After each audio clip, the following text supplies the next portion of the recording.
Buenos e informados días, hoy es lunes 16 de junio, bienvenidos a Semanalmente.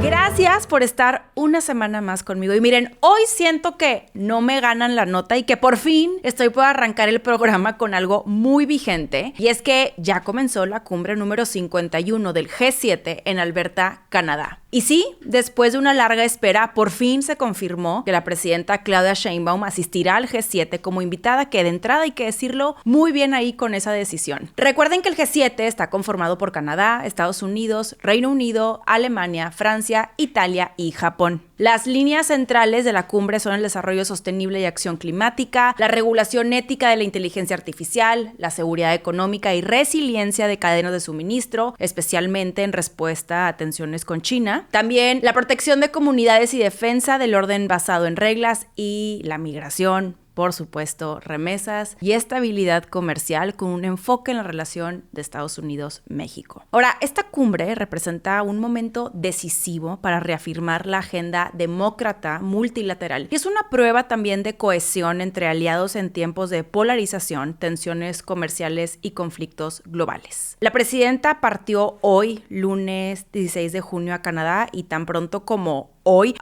no sé a qué hora estás viendo esto, pero yo voy a compartir esto para quienes están desde las 6 de la mañana puntuales y que están ya viendo el programa. Hola, buenos días, ¿cómo estamos? Pero hoy habrán relaciones bilaterales, que si el Trump, dices tú, pues ojalá. De hecho, si se da este encuentro, será el primero cara a cara entre Trump y Sheinbaum y yo ya quiero ver esa foto. O sea, yo muero por ver esa foto, desmenuzar el encuentro. Ahorita no tengo, ya saben, la capacidad de predecir el futuro, pero espero todo salga excelente. A la presidenta la acompaña el canciller Juan Ramón de la Fuente y el secretario de Hacienda Edgar Amador. Y esto es súper relevante para la presidenta, pues se trata de una oportunidad para reposicionar a México en la arena internacional, también reforzar su agenda federal y atender asuntos bastante urgentes con Estados Unidos y algunos también aliados con sus tensioncitas incluidas. La próxima semana les voy a compartir el resumen, aunque yo sé que voy a ir algo tarde. Yo les agradezco que esperen y me regalen su confianza y preferencia para tener el mejor de los resúmenes de lo acontecido. Se sabe.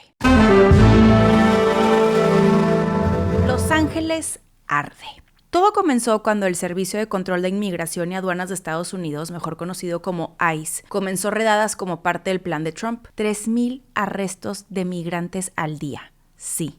3,000. Y no fue cualquier redada. Las autoridades han extendido cada vez más sus operativos a lugares de trabajo como restaurantes y tiendas minoristas. Esta agresiva campaña de deportaciones ha incluido el traslado de migrantes en aviones militares hacia la base de Guantánamo, que es un centro militar estadounidense criticado por abusos contra los derechos humanos, antes de llevarlos a Luisiana. Otros fueron enviados a una prisión de máxima seguridad en El Salvador, incluyendo al menos un migrante con estatus legal en Estados Unidos. Algunos incluso fueron enviados a países con los que no tienen ningún vínculo de origen, como el mexicano Jesús Muñoz Gutiérrez, quien fue deportado a Sudán del Sur el pasado 20 de mayo. La primera redada contra migrantes realizada por el ICE se registró el viernes 6 de junio por la mañana, en el que al menos 45 inmigrantes fueron detenidos en negocios del Distrito de la Moda y una tienda de materiales de construcción donde varios jornaleros buscaban trabajo. La respuesta fue inmediata. Protestas que comenzaron ese mismo viernes 6 de junio se extendieron por barrios de Los Ángeles y otras ciudades de California. Algunas fueron pacíficas, otras no tanto. Saqueos, gases lacrimógenos y más de 60 detenidos, incluidos menores de edad.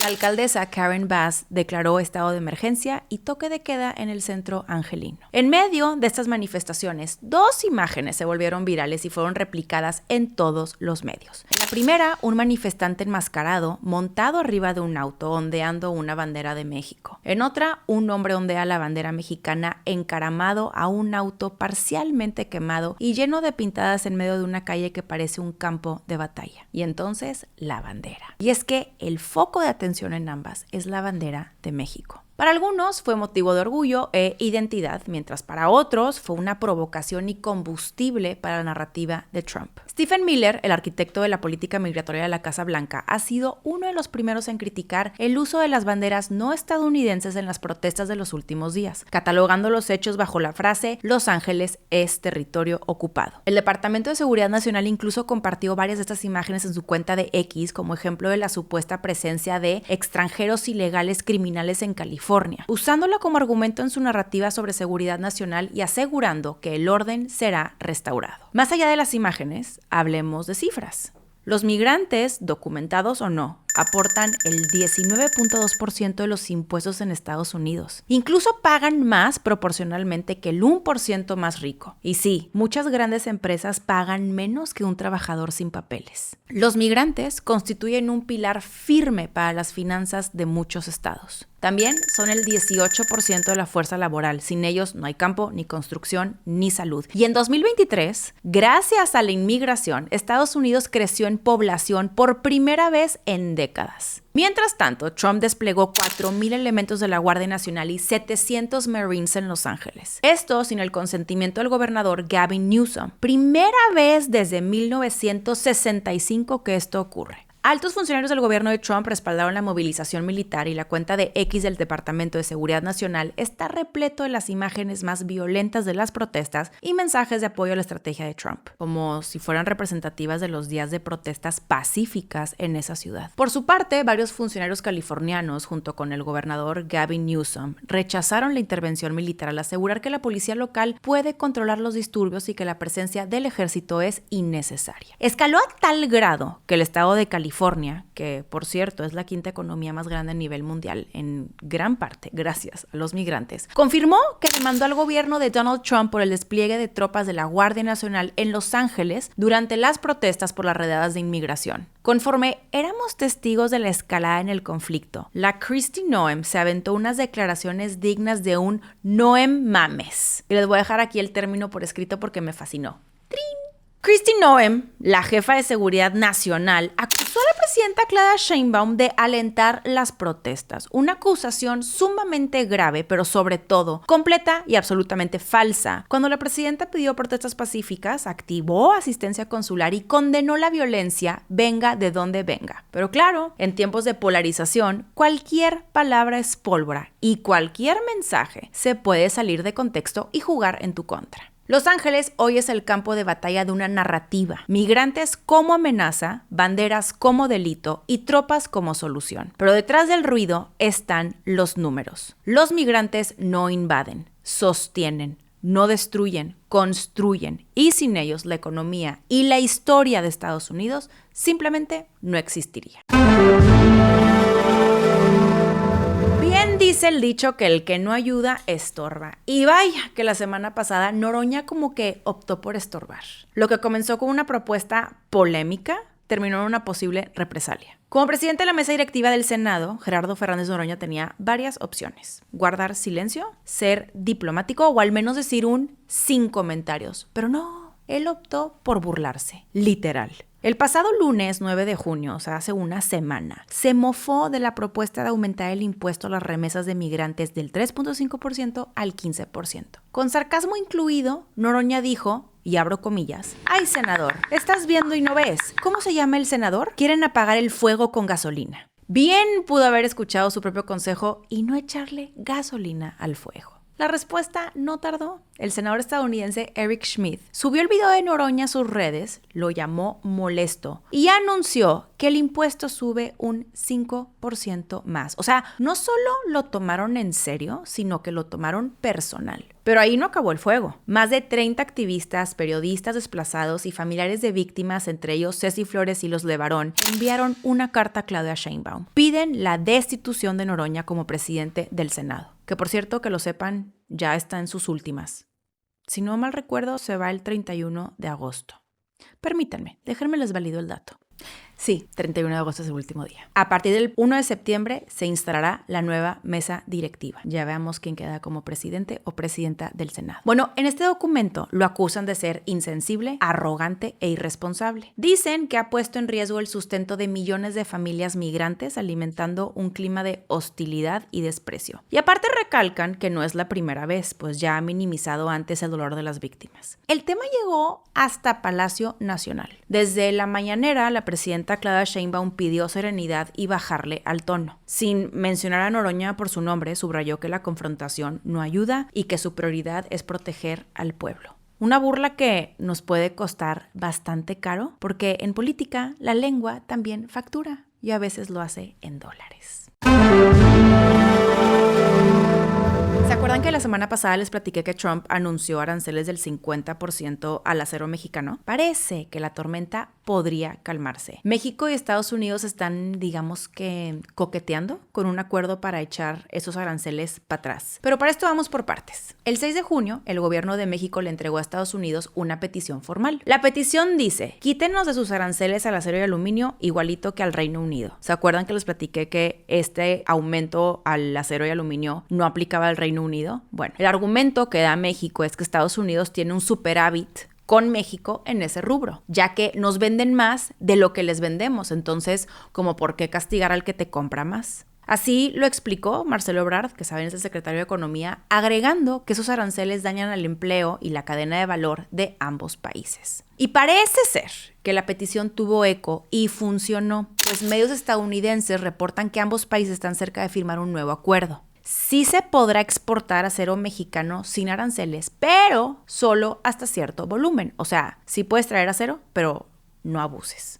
El acuerdo sería una renovación de uno similar que ya existió durante el primer mandato de Trump. Trump para todo esto no ha participado directamente en las negociaciones, aunque tendría que firmar cualquier acuerdo y pues ya veremos si ese día amanece de buenas, lo cual dudo porque ¿recuerdan que les platiqué del término taco? Bueno, imagínense que ahora Trump tenga que firmar un acuerdo. No sé, siento que sí le puede doler el ego, ¿no? Como le van a decir otra vez taco. Por más que discursivamente quieras decir otra cosa, me parece que le van a seguir pegando por ahí. Las negociaciones las lleva Howard Lutnick, que recuerdan la semana pasada les enseñé una foto de Ebrard con Lutnick. Bueno, él lleva las negociaciones, que es el secretario de Comercio, y todo esto es, según fuentes que están familiarizadas con el asunto, pero que pidieron no ser identificadas. El nuevo límite de importaciones sería más generoso que en 2018, pero sigue sin ser una cifra fija. Y para todo esto, ni la Casa Blanca ni la oficina de Sheinbaum han comentado oficialmente. Y Ebrard, por su parte, sigue confiado en que los argumentos que ha presentado van a ser suficientes para revertir este arancel. Así que por ahora, menos mal, hay un principio de acuerdo. En México se firmó el Acuerdo Nacional Maíz Tortilla, que tiene como objetivo reducir el precio de la tortilla en un 5% en los próximos meses, con una meta de alcanzar el 10% de reducción al final de sexenio, así como detener cualquier incremento inmediato en el precio mediante un convenio voluntario entre gobierno, productores de maíz, harineras,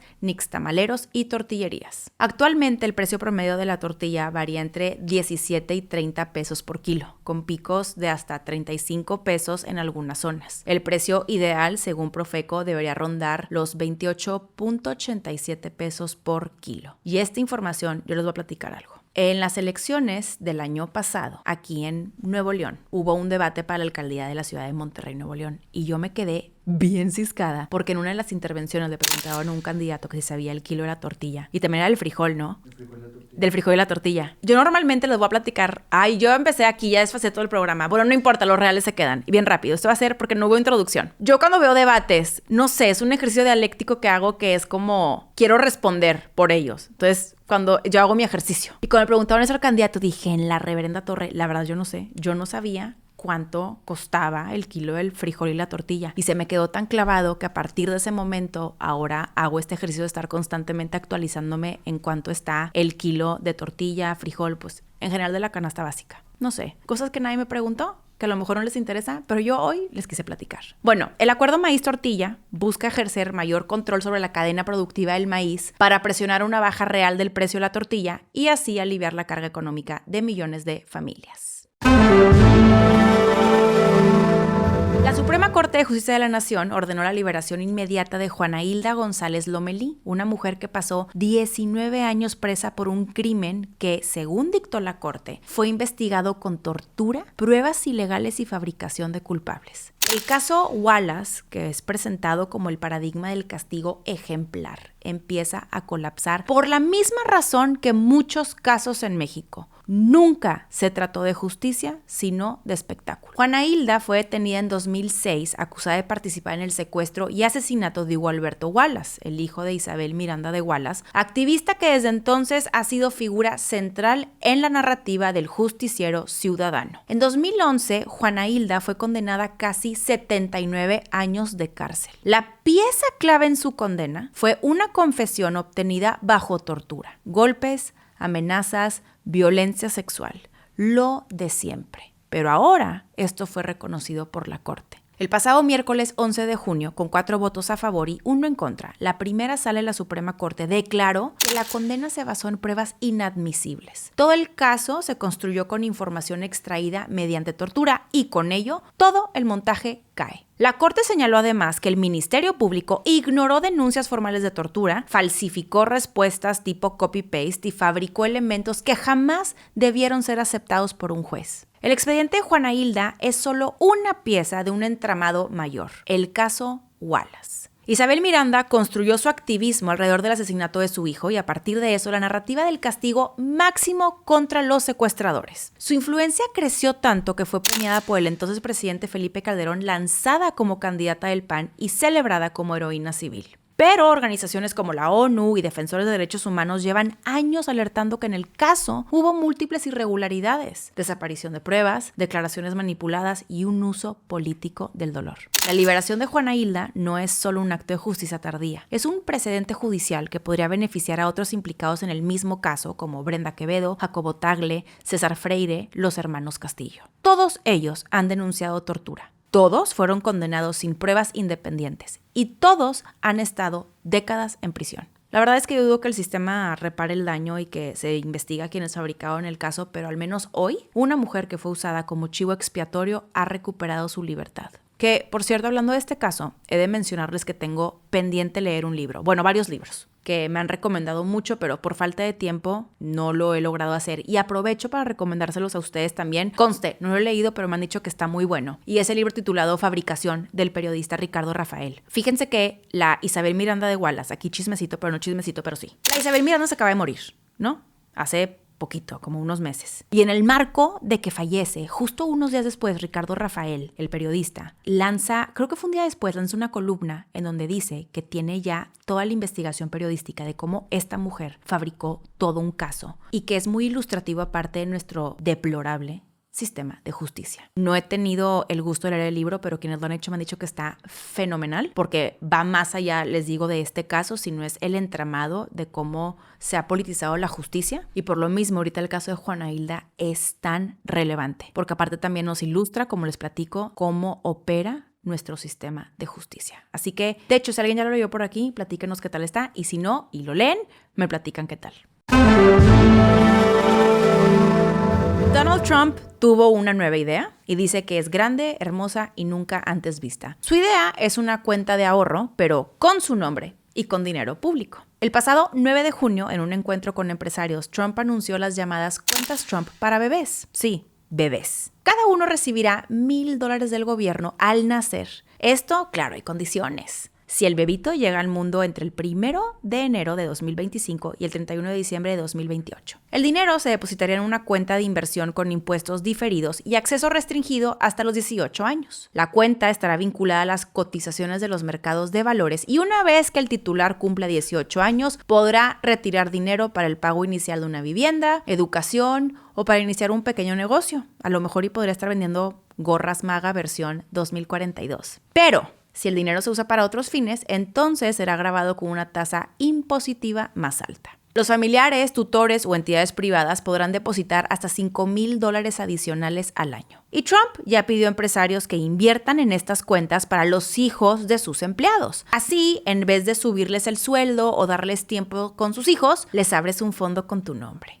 ¡Qué gran idea! Pero hay letra chiquita, clara que sí. Para acceder a estas cuentas, al menos uno de los padres del bebé debe tener número de seguro social y permiso de trabajo, lo cual excluye a muchos hijos de inmigrantes, aunque hayan nacido en suelo estadounidense. Como dato, Estados Unidos es uno de los pocos países del mundo desarrollado que no tiene licencia de maternidad pagada a nivel federal. Y esto ni Trump ni ningún otro presidente ha logrado cambiarlo. Ruth Martin, de la ONG Moms Rising, explica que 1 de cada 4 mujeres en Estados Unidos regresa al trabajo 2 semanas después de parir porque no tiene otra opción. Y mientras eso pasa, la mayoría de las guarderías no aceptan bebés menores de 6 semanas, porque adivinen qué, los seguros no lo cubren. Trump quiere ser el presidente pro familia, pero mientras reparte bonos simbólicos con su nombre, deja intacto un sistema que obliga a elegir entre criar o sobrevivir. Porque sí, las cuentas Trump suenan bien, pero ¿de qué sirve un fondo para el futuro si no puedes pagar el presente? Hola Clemente, ¿hoy estás amoroso? $1,000 al nacer, pero 0 días pagados para estar con tu bebé. Ay, qué bonita y congruente la economía de Trump, ¿verdad? Pausa no comercial. ¿Qué tal va el programa? Muy bien, ¿verdad? Bueno, hoy está aquí, muy presente Clemente, para pedir los 5 principios. ¿Quieres pedírselos? Simplemente está aquí y yo voy a apoyarme en él porque me levanta el evento para pedirles amablemente los 5 principios. Ya saben, suscríbanse, piquen el like, comenten, compartan para que haya muchas más personas informadas y piquen a la campanita para que tengan notificaciones del contenido que salga por aquí. Ahora sí, ¿seguimos el programa? ¡Sí! La madrugada del miércoles, mientras el resto del mundo dormía o simplemente tenía dignidad, Elon Musk posteaba arrepentido. Me arrepiento de algunos de los posts que publiqué sobre el presidente Trump la semana pasada. Fueron demasiado lejos. Neta. De veras, Elon. No, hombre, wow. Pues el Elon Musk pidió perdón. Yo sí me pregunto, ¿por? No sé, pienso que a lo mejor el desplome en las acciones de Tesla o el pequeño detalle de haber perdido $34,000 millones en patrimonio personal, que no es que le hagan falta, pero a lo mejor son cosas que hacen reflexionar. No sé, puede ser parte de los motivos, ¿no? Trump, por su parte, la verdad, no respondió en redes, pero sí en una entrevista grabada con el New York Post, donde dijo que no le guarda rencor a Musk. Aunque también soltó el clásico, no he pensado mucho en él últimamente. Que es algo así lo que uno le dice a su ex mientras lo estoquea a las 2 de la mañana. De que, ay, ya subió en gente que sigue. Uno se sabe todas esas mañas. Sobre esto del perdón, Trump dijo que supone que sí, porque ahora está en una etapa de crecimiento personal y quiere que el país vuelva a un nivel superior al que ha estado nunca. El Trump anda muy como que modo namaste. Mientras tanto, Musk borró discretamente varios de sus tweets más intensos, mismos que jamás vamos a olvidar, no lo crean. Uno que pedía el impeachment de Trump, otro que lo ligaba a Jeffrey Epstein y uno más que decía que sus aranceles llevarían a una recesión. Trump dijo que no va a quitarle el Starlink de la Casa Blanca, pero que quizá mueva su Tesla del lugar, porque tiene un Tesla ahí. ¿Recuerdan? Todo esto yo siento que pasó hace muchísimo tiempo, pero fue hace nada. ¿Se acuerdan de este anuncio publicitario de Trump con Elon con el Tesla? Pues ahí se quedó, pero dice Trump que pues a lo mejor ya va para afuera. ¿Quién sabe? Ya sabremos. Pero eso sí, también le dijo a los periodistas que no tendría ningún tipo de problema si Elon Musk lo llamaba. Para cerrar con broche millonario esta pelea digna de novela, Trump dijo que le desea lo mejor a Musk, subió un clip a X y Musk respondió con un emoji de corazón. Qué lindo. Colombia está sufriendo. En solo 4 días, un intento de magnicidio, un terremoto, una ofensiva guerrillera y un presidente que desaparece y reaparece acusando complots. Un país entero sacudido por balas, bombas y tweets. El sábado 7 de junio en Bogotá, el senador y precandidato presidencial Miguel Uribe Turbay fue baleado mientras daba un mitin. El atacante, un sicario de 15 años. Uribe, nieto del expresidente Julio César Turbay y opositor frontal al gobierno de Petro, está en estado crítico. Su madre, Diana Turbay, también murió por violencia política. Fue secuestrada por el cártel de Medellín en los 90. Miguel Uribe, quien tenía 5 años cuando su madre fue asesinada, corre ahora a los 39 años el mismo peligro. La familia de Uribe denunció a la Unidad Nacional de Protección por haber ignorado 23 solicitudes de reforzamiento de seguridad. Todas, dicen, fueron respondidas con un simple copy-paste. Por ello, la familia solicitó a la Fiscalía abrir una nueva línea de investigación para esclarecer si hubo omisión institucional que facilitó el ataque. El domingo, un sismo de magnitud 6.5 sacude el país. Y el martes, otra sacudida, pero esta vez con fusiles. En el Cauca, disidencias de las FARC lanzaron una ofensiva brutal. Coches bomba, ataques con drones y policías acribillados. Al menos 7 muertos. Se trata de una de las peores arremetidas de guerrilleros durante el gobierno de Petro, que llegó al poder en agosto de 2022 con la idea de negociar la paz con todos los grupos armados ilegales del país, aunque hasta ahora no ha llegado a acuerdos con ninguno. Los rebeldes que operan en el sureste del país obedecen órdenes de alias Iván Mordisco, el principal cabecilla disidente de Colombia. 2 días antes del atentado, Gustavo Petro acusó públicamente a Uribe de ser torturador como su abuelo. Uribe le respondió recordándole su pasado guerrillero y su perdón a quienes empuñaron las armas. Un cruce de insultos que hoy se siente como gasolina en la hoguera. Y no es la primera vez. Petro ha llamado nazis, asesinos, enemigos del pueblo a jueces, empresarios, periodistas y rivales políticos. Un discurso que, según la oposición, alimenta un clima de odio y violencia. Petro canceló su viaje a la cumbre de los océanos en Niza tras el atentado, pero días antes había desaparecido 60 horas sin explicación, dejando plantado al presidente de Panamá y otros mandatarios. Luego dijo que lo hizo para evitar que lo asesinaran. Su ex canciller, Álvaro Leiva, reveló en cartas públicas que el presidente consume drogas y tiene episodios de desaparición recurrentes. Colombia enfrenta hoy una crisis que no solo es de seguridad, sino de confianza institucional. Un país donde los candidatos son baleados, las guerrillas se reagrupan, el presidente acusa complots y el lenguaje del poder divide más que lo que une. Y mientras tanto, las heridas de los años 80 vuelven a sangrar.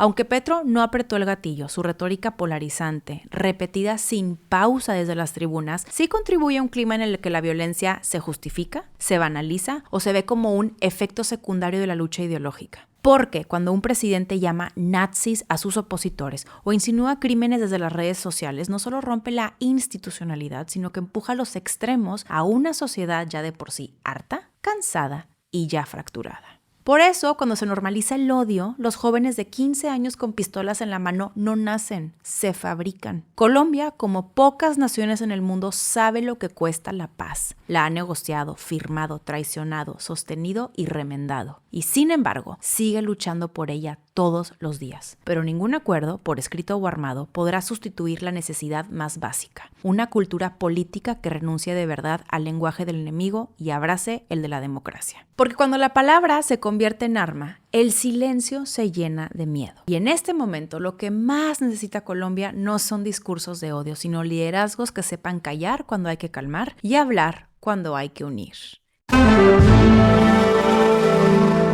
México podría entrar en recesión y según Fitch Ratings, el culpable tiene nombre. ¿Quién creen? Claro, el ajonjolí de todos los moles, Donald Trump. Otra vez. De acuerdo con el último informe de Fitch Ratings, las políticas comerciales del presidente Donald Trump podrían empujar a México a una recesión este año 2025. Y no estamos hablando de cualquier recesión, sino una en solitario, porque mientras otros países de América Latina caminan lento, México corre directo, pero no al mejor de los destinos. Todd Martínez, que es el codirector de la División de Soberanos para América en Fitch, fue muy claro. El freno económico en Estados Unidos y China, sumado a la incertidumbre arancelaria, golpea a toda la región, pero a quien realmente noquea es a México. Fitch proyecta una contracción del PIB mexicano de 0.4%.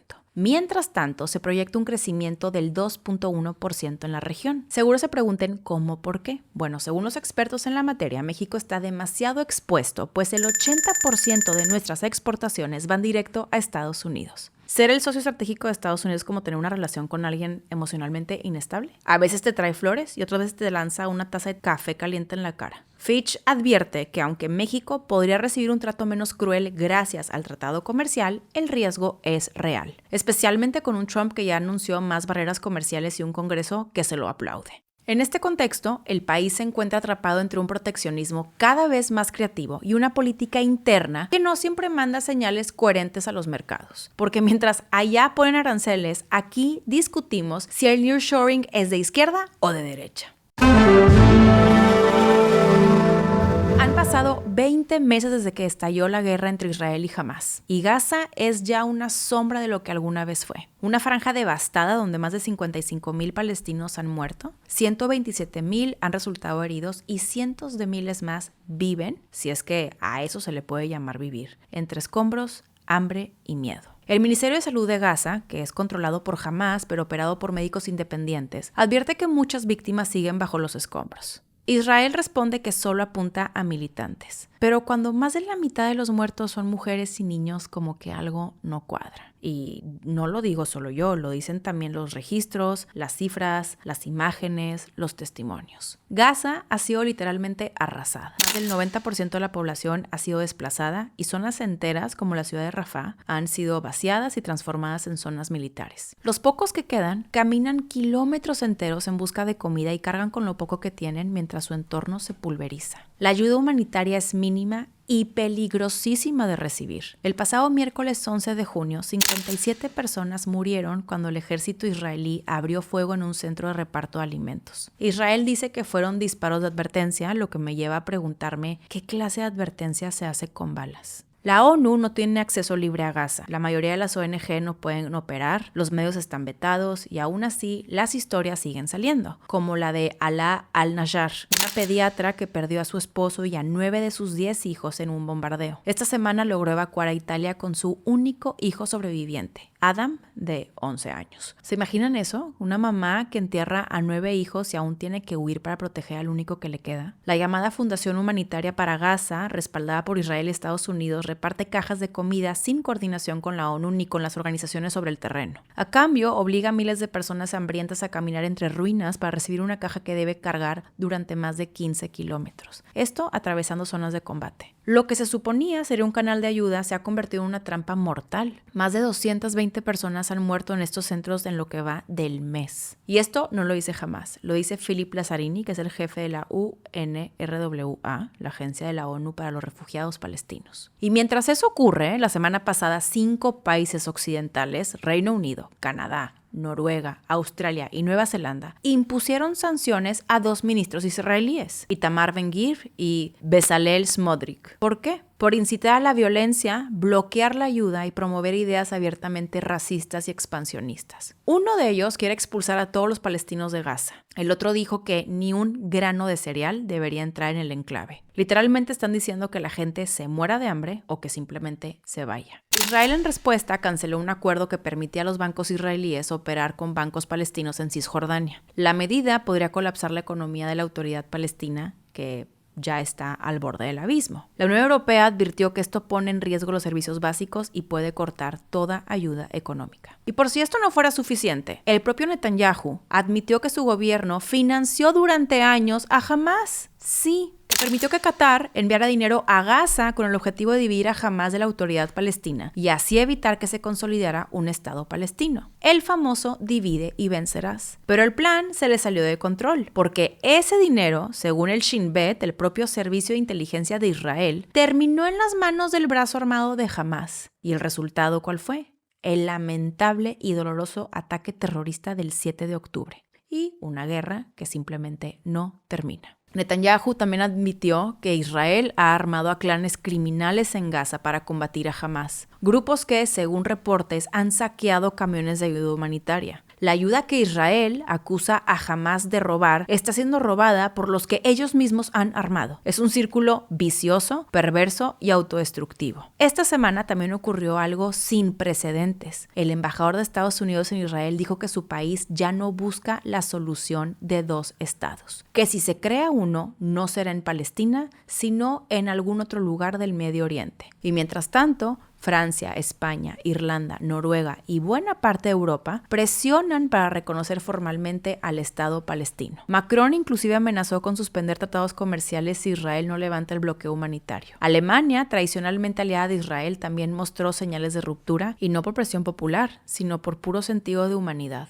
Pero Israel no solo rechaza las críticas, sino que las demoniza. Acusó a Francia de emprender una cruzada contra el Estado judío, olvidando que fue precisamente Francia quien primero prohibió protestas pro-palestinas en suelo europeo. Pero las imágenes, las muertes, el hambre terminaron por cambiar su propuesta. Como cereza en el pastel, Greta Thunberg fue deportada esta semana por intentar llevar ayuda simbólica a Gaza. Su barco fue interceptado en el mar, fue llamada una influencer buscando selfies y vetada de Israel por 100 años. Sí, 100 años, porque aquí ni la ayuda, ni la protesta, ni la compasión son bienvenidas. Y mientras todo esto ocurre, el número de muertos sigue subiendo, la desesperación también. Y el mundo parece haberse dividido entre quienes miran y quienes deciden mirar hacia otro lado. Lo cierto es que el conflicto ya no se puede esconder detrás de eslogans, porque cuando hay 55,000 muertos, más de 100,000 heridos, hambre masiva y un Estado que admite haber financiado al enemigo para evitar la paz, lo que hay no es una guerra, es un colapso moral.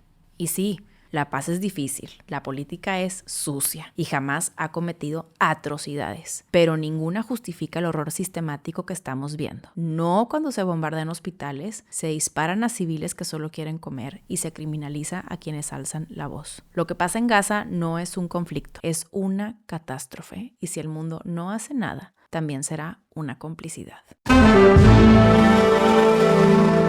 Como les anticipé en el programa pasado, se reunieron China y Estados Unidos en una ronda de negociaciones en Londres y salió un tipo de fumata blanca. China y Estados Unidos llegaron a una tregua en su guerra comercial. O sea, el cometido se logró. El acuerdo incluye los siguientes acuerdos. Estados Unidos mantiene un arancel combinado del 55% sobre productos chinos. Es un 10% de arancel base, más 20% por opioides, más 25% de aranceles que mantienen desde el primer mandato de Trump. China aplicará un 10% a los bienes estadounidenses. China también se compromete a restaurar pronto el suministro de tierras raras y magnetos que son fundamentales para vehículos eléctricos, defensa y tecnología. Por su parte, Estados Unidos revirtió planes restrictivos hacia estudiantes chinos, permitiéndoles continuar estudios sin restricciones especiales. También Estados Unidos confirmó que no levantará sus controles a chips de alta gama y no hubo intercambio directo entre chips y minerales. Este acuerdo pone fin a una fase de escalada arancelaria que alcanzó hasta 145% de arancel, pero deja intactos muchos de los problemas estructurales que originaron la tensión. Para que esto funcione a largo plazo, Estados Unidos debe diversificar sus cadenas de suministro y crear alternativas reales.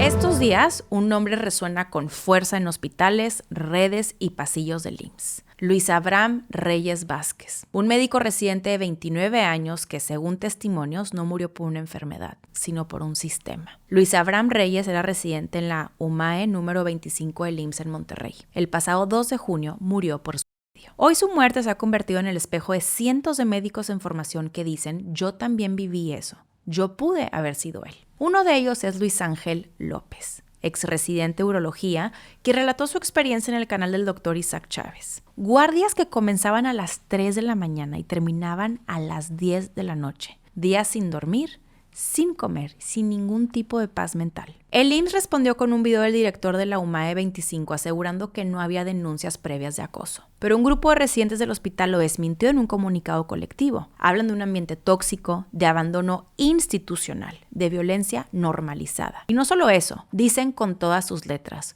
hoy tenemos miedo de ser la siguiente víctima. En el comunicado, los médicos residentes exigen la destitución del médico señalado por acoso sistemático, la creación de canales anónimos y efectivos para denunciar abusos, programas obligatorios de salud mental con seguimiento profesional y una comisión independiente de ética y vigilancia con participación de residentes. Esta tragedia no es un acto aislado. El IMSS tiene más de 26,000 residentes en formación y según Medigraphic, hasta el 43% de ellos muestra síntomas depresivos, una cifra que triplica la de la población general. El motivo detrás de estas cifras se le atribuye a jornadas de más de 24 horas, privación del sueño, humillaciones públicas, maltrato, instalaciones precarias, bajos sueldos y una cultura de silencio que lo normaliza todo en nombre de la formación. La trágica muerte del médico residente Luis Abraham Reyes Vázquez no es un hecho aislado, sino el síntoma de una crisis silenciosa que afecta profundamente al sistema de salud mexicano, donde se ha permitido que la violencia se camufle de disciplina, que el agotamiento extremo se venda como vocación y que la salud mental de los residentes se convierta en una baja aceptable dentro del entrenamiento médico. Y mientras la salud mental de los médicos se desmorona, el sistema sigue operando como si nada. Como lo escribieron los residentes, no queremos mártires, queremos justicia y transformación. Queremos un IMSS que también cuide a quienes lo sostienen. Y desde aquí lo decimos claro, no hay salud pública posible sin dignidad para quienes la hacen posible.